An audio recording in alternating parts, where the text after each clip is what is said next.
చంద్రబాబు నాయుడు గారి పరిపాలన చూస్తూ ఉన్నాం, కొత్త ఏం కాదు. ఆయన 1999లో తిరిగి గెలిచేటప్పుడు కూడా చాలా హామీలు అవి చేస్తానని ఆయన ప్రతి ఎలక్షన్లో అబద్ధాలు చెప్పటం, ఎలక్షన్ అయ్యాక బడ్జెట్ సరిపోవట్లేదు, రాష్ట్రంలో జీతాలు ఇచ్చే పరిస్థితి లేదు, నేను కాబట్టి ఈస్తున్నాను, ప్రజలందరూ ముందుకు వచ్చి విరాళాలు ఇవ్వండి అంటాం. పోయిన 14 ఎన్నికల్లో కూడా అమరావతి ఘట్టానికి విరాళాలు ఇవ్వమని ఆడ తెలంగాణ సచివాలయంలో 100 కోట్లు ఖర్చు పెట్టి బ్రహ్మాండంగా ఎస్టాబ్లిష్ చేసుకున్నాడు ఆయన ఆఫీసు. దాని ఎదురుగా ఒక గాజు డబ్బా పెట్టి విరాళాలు అడుగుతాడు. కొంతమంది ఆవేశపరుల్ని ఫోటోల కోసం తీసుకొచ్చి గాజులు వేస్తారు, కొంతమంది ఇటుక్ అని చెప్పి డబ్బులు అమ్ముతారు. అసలు ఈ డబ్బులు ఏమవుతాయో, ఆయన సేకరించే డబ్బులు ఏమవుతాయో, ఆయన అబద్ధాలు ఏంటో ప్రజలకు అర్థం కాదు, కన్ఫ్యూజ్ చేస్తూ ఉంటాడు. మరి మొన్న ఎన్నికల ముందు 3 సార్లు ముఖ్యమంత్రి 4వ సారి అవుతున్న ఆయన ఈ బడ్జెట్ సంగతి కానీ, ఈ రాష్ట్ర స్థితిగతులు కానీ, ఈ రాష్ట్ర ఆర్థిక విషయాలు కానీ ఆయనకు తెలియని ఏం కావు. ఏ ఉద్దేశంతో ఆయన ఈ పథకాలు నేను ఈ చేస్తానని, పిల్లలు కానండి నేను ఎక్కువ డబ్బులు ఇస్తానంటాం, ఇటువంటి సిలిండర్లని, సూపర్ 6 అని, ఆర్టీసీ బస్సు ప్రయాణాలన్నీ చెప్పి ఇప్పుడు 8 నెలలు గడుస్తుంటే ఆ విషయాలను ప్రజలు అడుగుతున్నారని, దాన్ని తప్పు పట్టించడానికి రోజుకు ఒక అబద్ధపు, మా పెద్దిరెడ్డి గారి మీద ఒక అబద్ధం చెప్తాడు, లేకపోతే ఇంకొకరి చెవిరెడ్డి గారి మీద ఒక కేసు పెట్టిస్తాడు, లేకపోతే ఇంకొకరి మీద ఏదో ఒక రోజుకు ఒక కొత్త విషయాన్ని పెట్టి ఈ సంగతులు అడగకుండా టాపిక్ డైవర్ట్ చేస్తూ చివరికి జనం కూడా అడుగుతునేసరికి ప్రజలను అర్థం చేసుకోమని అప్పీల్ చేస్తూ ఉంటుంది. చూస్తే దివాలా కోరుతనాన్ని ఇది ఇప్పుడు ఆయన చెప్పటం, మాట తప్పటం ప్రతిసారి ఇది ఒక అలవాటు. ప్రజలు గుర్తెరగాలి. రాజశేఖర రెడ్డి గారు కానీ, జగన్మోహన్ రెడ్డి గారు కానీ ఎజెండాలో, మేనిఫెస్టోలో ఏం చెప్తారో అవి నిలబడి చేసి అంతకంటే మిన్నగా పరిపాలన చేసిన నాయకులు ఎక్కడా?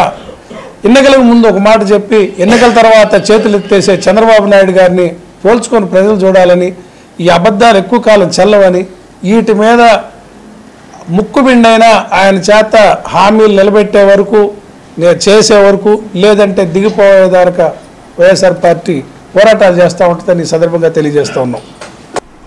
45 సంవత్సరాల ఇండస్ట్రీ అని చెప్పుకుంటూ 4 సార్లు ముఖ్యమంత్రి అయిన చంద్రబాబు నాయుడు గారు ఎలక్షన్ల ముందు, 2024 ఎలక్షన్ల ముందు ఏ మీటింగ్ పోయినా, ఎక్కడ పోయినా ఈ రాష్ట్రం ఎన్నో విధాలుగా ఆర్థిక ఇబ్బందులు ఉంది, జగన్మోహన్ గారు ఎన్నో అప్పులు చేశారని చెప్పి, సుమారుగా 14 లక్షల కోట్లు అప్పులు చేశారని చెప్పి అబద్ధాల మాటలు చెప్పేసి ఎలక్షన్ల ముందు సూపర్ 6 హామీలు ఇచ్చి నన్ను నమ్మండి నేను మారాను, గతంలో చంద్రబాబు నాయుడు గారు వేరు, ఇప్పుడు చంద్రబాబు నాయుడు గారు వేరు అని చెప్పేసి ఎన్నో విధాలుగా ఓట్లు వేయించుకొని ఎలక్షన్లు అయిపోయిన పాటనే ఫస్ట్ అసెంబ్లీలోనే ఈ సూపర్ 6 చూస్తుంటే భయం వేస్తున్నాడు. అయ్యా చంద్రబాబు నాయుడు గారు, నీ మోసపూర చరిత్ర అందరూ తెలిసింది, కానీ జనాలు మళ్ళా మిమ్మల్ని నమ్మి మరొకసారి ఓట్లేస్తే ఫస్ట్ అసెంబ్లీలోనే జనాల్ని మోసం చేస్తున్నాడు. ఎలక్షన్లో జగన్మోహన్ గారు ఇచ్చిన హామీలు అంతకుముందు కన్నా ఎక్కువ హామీలు నెరవేరుస్తారని చెప్పి నీకోసం ఓట్లేస్తే బోటకు మాటలు చెప్పి ఎలక్షన్లు అయిన తర్వాత సూపర్ 6 ఇవ్వడానికి నాకే డబ్బులు లేవంటాడు. ఇన్నిసార్లు 4 సార్లు సీఎం కొన్నాడువి, ఫస్ట్ టైం సీఎం కాదు కదా. 4 సార్లు ముఖ్యమంత్రి చేసిన వ్యక్తికి ఈ రాష్ట్రంలో ఆర్థిక పరిస్థితులు తెలియకుండా ఉండదు కదా. కావాలని తెలిసి, అప్పులు ఉన్నాయని తెలిసి కూడా మొన్న బడ్జెట్లో సుమారుగా 7 లక్షల కోట్లు అని చెప్పి అప్పులు అని చెప్పాడు. ఎలక్షన్ల ముందే 14 లక్షల కోట్లు అని చెప్పాడు. మేము జగన్మోహన్ గారు ఉన్నప్పుడు ఈ రాష్ట్రంలో 2 సార్లు కరోనా వచ్చినప్పటికి కూడా ఏ మాట మేము ఇచ్చామో, ఎలక్షన్లప్పుడు మేనిఫెస్టోలో ఏమి ఇచ్చామో తూచా తప్పకుండా ఎన్ని ఆర్థిక ఇబ్బందులు ఉన్నా కూడా జగన్మోహన్ గారు, అప్పుడు ముఖ్యమంత్రి కూడా జగన్మోహన్ గారు, ప్రజలకు ఇచ్చిన మాట ప్రకారం అన్ని హామీలు నెరవేర్చిన ముఖ్యమంత్రి జగన్మోహన్ గారు. నువ్వు చూస్తావంటే ఇచ్చిన హామీలు ఈ రాష్ట్రంలో ప్రతి ఒక్కరికి 15 సంవత్సరాలు దాటిన ప్రతి అక్కా చెల్లెలందరికీ 1500 రూపాయలు వేస్తామని చెప్పేసి మోసం చేసావు. ఎంతమంది పిల్లలు చదువుకున్న వాళ్ళందరికీ తల్లికి వందనం అని చెప్పేసి 15,000 రూపాయలు అని చెప్పి, ఎంతమంది పిల్లలు ఉన్నాయని చెప్పి, పిల్లలు ఎంతమంది ఉన్నారో అంతమందికి 15,000 ఇస్తా అని చెప్పి తల్లిని మోసం చేసిన గనుడు నువ్వు. ఈ రాష్ట్రంలో వ్యవసాయం మీద ఆధారపడే వ్యవసాయదారులు ఆంధ్రప్రదేశ్లో వ్యవసాయదారుల్ని మోసం చేసిన మొట్టమొదటి చంద్రబాబు నాయుడు ముఖ్యమంత్రి, మోసపూరిత ముఖ్యమంత్రి చంద్రబాబు నాయుడు.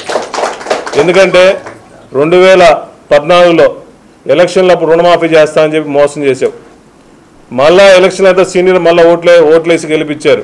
మళ్ళా ఖరీఫ్ సీజన్ అయిపోయింది, రబీ సీజన్ అయిపోయింది, 9 నెలలు అయిపోయిన తర్వాత 20,000 రూపాయలు ఇస్తామంటే ఇచ్చిన దాఖలా లేదు, పంటకు మద్దతు ధర లేదు. అదేవిధంగా ఈ రాష్ట్రంలో చదువుకున్న వాళ్ళందరికీ ఉద్యోగాలు కల్పిస్తామని చెప్పేసి సుమారుగా 20 లక్షల ఉద్యోగాలు ప్రకటిస్తామని చెప్పేసి చంద్రబాబు నాయుడు ఎలక్షన్లప్పుడు హామీ ఇచ్చారు. 1, 2 కాదు, 20 లక్షల హామీలు, 20 లక్షల మందికి. అంటే ఒక కాన్స్టిట్యున్సీకి సుమారుగా 11,500 మందికి ఉద్యోగాలు ఇవ్వాలి నువ్వు. లేకపోతే నిరుద్యోగ భృతి 3,000 కల్పిస్తా అన్నాడు. ఒకరికైనా నిరుద్యోగ భృతి కల్పించారా? కల్పించలా. అదేవిధంగా మహిళలందరికీ బస్సు సౌకర్యం ఫ్రీ అని చెప్పాడు. బస్సు లేదు. ఈ సూపర్ 6 హామీలు నెరవేర్చడం కోసం నిన్న ప్రెస్ మీట్ పెట్టేసి ఈ రాష్ట్రం ఆర్థిక ఇబ్బందులు ఉన్నాయి, నేను చేయలేని చెప్పాడు. దయచేసి చంద్రబాబు నాయుడు గారు మళ్ళా ప్రజల ముందుకు వచ్చి, నేను ఎలక్షన్ల ముందు మోసపూరిత హామీలు ఇచ్చానో, ఓట్లు వేయించుకున్నానో, నన్ను క్షమించండి అని దయచేసి మీరు ప్రజల ముందుకు వచ్చేసి నేను చేయలేని చెప్పండి. చేసేమంటే ఇవ్వండి, హామీలు ఇవ్వాలి, నెరవేర్చాలి. నెరవేర్చలేని సీఎం, మాట మీద నిలబడలేని సీఎం నువ్వు సీఎం కుర్చీలో కూర్చోవాల్సిన అవసరం ఏముంది? దయచేసి ఈ రాష్ట్ర ప్రజలందరూ మోసం చేసి ఓట్లు వేయించుకున్నారు కాబట్టి హామీలో నెరవేర్చాలి, లేదా సీఎం కుర్చీలో దిగాలని చెప్పేసి వైఎస్ఆర్ కాంగ్రెస్ పార్టీని డిమాండ్ చేస్తున్నాము. అదేవిధంగా ఈ రాష్ట్రం నుంచి పక్క రాష్ట్రాలు చాలామంది దావోస్కు పోయి ఎంతోమంది ఇన్వెస్ట్మెంట్స్ తీసుకొస్తే ఫస్ట్ టైము ఒక సీఎం హోదాలో ఉండి 4 సార్లు సీఎం కుర్చీలో కూర్చున్న వ్యక్తి దావోస్ పోయి ఒక ఇన్వెస్ట్మెంట్ కూడా తీసుకురాకుండా ఉత్త చేతులతో వచ్చిన ముఖ్యమంత్రి ఎవరంటే చంద్రబాబు నాయుడు గారిని సభాముఖంగా తెలియజేస్తున్నా. పక్క రాష్ట్రాలు చూస్తేనే లక్షల కోట్ల రూపాయలు ఇన్వెస్ట్మెంట్స్ తీసుకొచ్చి నువ్వు ఇన్వెస్ట్మెంట్స్ కూడా తీసుకురాలా. నువ్వు మీ కొడుకు లోకేష్ గారు అందరూ కలిసిపోయారు. ఇన్వెస్ట్మెంట్స్ తీసుకురాలేదు. మాట్లాడితే నేను విజన్ ఉందని చెప్తావు, 40 years ఇండస్ట్రీ అంటావు, ఏమీ అభివృద్ధి చేయట్లేదు. మాట్లాడితే సంపద సృష్టించాలంటావు. అయ్యా చంద్రబాబు నాయుడు గారు, జగన్మోహన్ గారు ఉన్నప్పుడు అటు సంపద సృష్టించడం కోసం ఒక 3 పోర్ట్లు, 17 మెడికల్ కాలేజీలు, అన్ని గ్రామాల్లో సచివాలయాలు, మంచి రోడ్లు, సిమెంట్ రోడ్లు అన్ని విధాలుగా డెవలప్ చేశాడు. అటు సంపద సృష్టించాడు, అటు వెల్ఫేర్ ఇచ్చాడు. కానీ ఈ గవర్నమెంట్లో అటు సంపద లేదు, అటు వెల్ఫేర్ లేదు. ఒక ఫెయిల్యూర్, అట్టర్ ఫెయిల్యూర్గా ముఖ్యమంత్రిగా చంద్రబాబు నాయుడు చేతుల్లో నిలిచిపోతున్నాడు అని చెప్పి సభాముఖంగా తెలియజేస్తున్నా. ఇప్పుడైనా మేల్కొని దయచేసి కూటమిలో నాయకులందరూ దయచేసి పథకాలు నెరవేర్చాలని చెప్పి డిమాండ్ చేస్తున్నాం. అదేవిధంగా మీ దత్తపుత్రుడు పవన్ కళ్యాణ్ గారు, అయ్యా నువ్వు ఎలక్షన్ల ముందు ప్రజలను ఆదుకుంటామని చెప్పావు, నువ్వు ఇచ్చిన హామీలు నెరవేర్చలా. గతంలో మా ప్రభుత్వంలో జగన్మోహన్ గారు కులాలకి, మతాలకి, పార్టీలకి అతీతంగా ఆ రోజు కాపు నేస్తం పెట్టి ప్రతి అక్క చెల్లెలందరికీ కాపు నేస్తం ప్రకటించారు.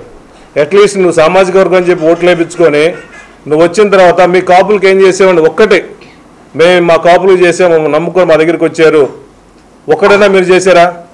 ఎందుకు అడగలేకపోతున్నావు? చంద్రబాబు నాయుడు గారిని, లోకేష్ గారిని నిలదీసి వీళ్ళందరూ కాపు నేస్తాం గత ప్రభుత్వంలో జగన్మోహన్ గారు ఇచ్చారు, మనం ఇవ్వాలి కాపు నేస్తామని చెప్పి ఎందుకు డిమాండ్ చేయలేకపోతున్నావు? దయచేసి నీ జోబులు నింపుకోవడం కోసం ఆపి ప్రజలు మిమ్మల్ని చూసి కూటమి అందరిని కలిపి ఓట్లు వేశారు కాబట్టి ఇచ్చిన హామీలు నెరవేర్చండి. పవన్ కళ్యాణ్ కూడా దయచేసి ఈ కాపు నేస్తాం ఇటువంటి ప్రజలకు ఉపయోగపడే పథకాలు కూడా నెరవేర్చాలని చెప్పి వైఎస్ఆర్ కాంగ్రెస్ పార్టీని డిమాండ్ చేస్తున్నాం. ఈ రాష్ట్రంలో వైఎస్ఆర్ కాంగ్రెస్ పెట్టిన కాడి నుంచి ఎంతోమంది పదవులు సంపాదించారు, మంత్రులుగా ఉన్నారు, ఎమ్మెల్యేలుగా ఉన్నారు, విప్పులుగా ఉన్నారు. జగన్మోహన్ గారు ఎంతో మంచి అవకాశాలు ఎంతోమందికి ఇచ్చారు. మొట్టమొదటి నుంచి కూడా వైఎస్ఆర్ కాంగ్రెస్ పార్టీ కార్యకర్తలు నమ్ముకుంటుంది, నాయకులతో పాటు కార్యకర్తలు నమ్ముకుంటుంది. కానీ కొంతమంది అవకాశవాదులు వాళ్ళ స్వార్థం కోసం వాళ్ళ పార్టీ మారినంత మాత్రాన, 1-2 కార్పొరేట్లో కౌన్సిలర్ పోయినంత మాత్రాన పార్టీకి ఎటువంటి ఇబ్బంది ఏం లేదు. నీ అవసరం కోసం నువ్వు పోతున్నావు. కార్పొరేట్లు ఒకరిద్దరు పోయినా కూడా నువ్వు ప్రలోభ పెడితే పోతున్నావు. ఎవరు ప్రేమతో వచ్చే పరిస్థితి లేదు. అసలు నువ్వు పార్టీ మారిన కాడి నుంచి ఇంతవరకు కాన్స్టిట్యున్సీకి వచ్చిన పరిస్థితే లేకపోయా. నేను నమ్ముకున్న వాళ్ళకి నువ్వు హామీలు ఇచ్చిన పరిస్థితే లేదు. సుమారుగా పార్టీలో చేరి 4 నెలలు 5 నెలలు అయినట్టుంది. సో మా పార్టీ వాళ్ళు, మా క్యాడరు ఎప్పుడు జగన్మోహన్ గారితో పైన ఉంటుంది. ఈ అబద్ధాలు చెప్పే కూటమి ప్రభుత్వంలో ఎవరు చేయాలని కోరుకుంటారు? ఒక అవకాశవాదులు తప్ప ఈ కూటమిలో ఎవరు చేరే పరిస్థితి లేదు. మా క్యాడర్ మాతోనే ఉంది. ఈ జగన్మోహన్ గారు మంచి నికాసు రాజకీయం చేసే వ్యక్తి, మాట మీద నిలబడే వ్యక్తి. అటువంటి క్యాడర్ కింద, అటువంటి నాయకత్వం కింద పనిచేయాలని కోరుకుంటారు. కానీ అబద్ధాలు చెప్పి కూటమిలో జరిగే వాళ్ళతో ఎవరు ఇష్టపడలేదు. కాబట్టి మా క్యాడర్ మాతోనే ఉంటుంది. ఎక్కువ పర్సెంట్ ఒకరిద్దరు పోయినంత మాత్రాన మా పార్టీకి ఎటువంటి లోటు ఏమీ లేదు. పార్టీ పటిష్టంగా